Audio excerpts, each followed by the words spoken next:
Okay, in this video, we're going to start making the base. So we're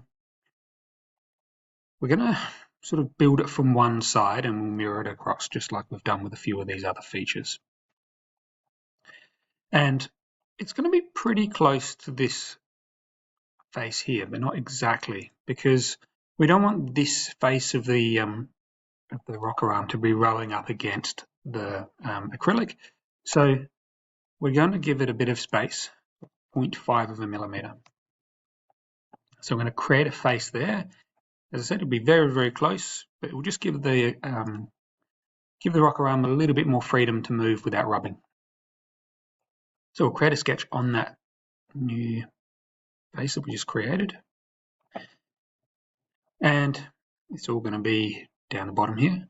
We're going to start off by creating a slot. So slot, center to center slot. It's going to be around about here-ish across the bottom. So it's going to be 138 millimeters from center to center on that slot. Click, and then 10 millimeters thick. That's not quite in the right position just yet, so we'll just, as you can see, it's all blue, so we'll just lock that into place. So we use a dimension tool. We'll use this again as our reference point. From there to the center point is going to be 22 millimeters. So that gets it locked in place sort of laterally. And the distance, the center line of that slot will be from the bottom edge of the slider will be 1.5 millimeters. We're going to hit the project key, so P. I'm just going to bring this point into the model, into the sketch rather, and we're going to use that as our reference edge for where our upright with the slot continue upright through here. So we'll create a slot. Again, center to center. It's going to be in line with this down to the midpoint. And it also is going to be 10 millimeters. Now we just want to make sure that this line, coincident, is going to be coincident with that point there. And that will lock that line into the very tip of that V channel. So we know that it's aligned perfectly. And dimension, that point to the center, I believe, is 25.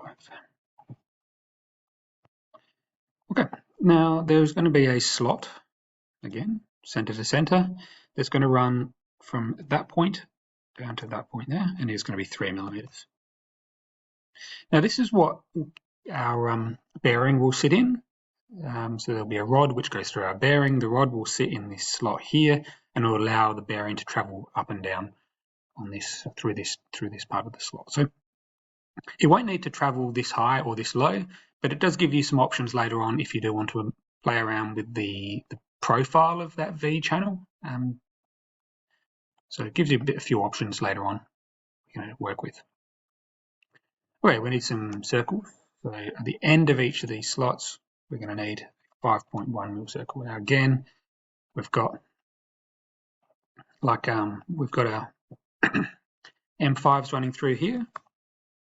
So technically only need to be 5 millimeters, but when we 3D print, it will shrink a little bit. So having it locked in place is worthwhile. Just noticed I didn't have a dimension between these two, even though I set it to start with 138. That's what that should be. Now we're just going to shape the end of this part of the slot just a little bit differently. So directly above it, the center point, I'm going to make this 15. Another line, that can be 5.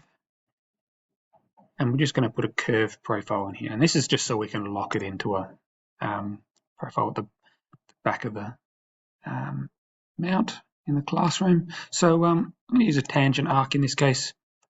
Just going to travel from there straight up. That should be locked in. You shouldn't be able to adjust that. It will be a 10 millimeter dimension. So this edge of the slot, the original slot, I'm just going to turn that into construction line just so it's hidden out. Okay.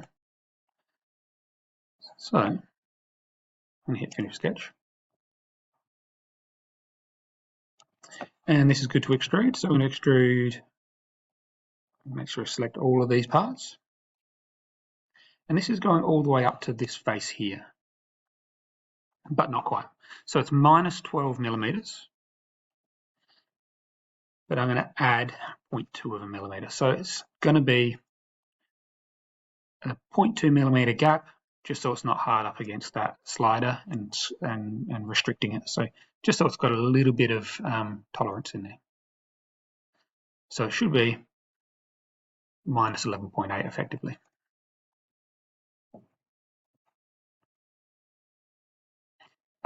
For the next video, I'm just going to add a filler on here and here, 10 millimeters, just to give that profile some more strength.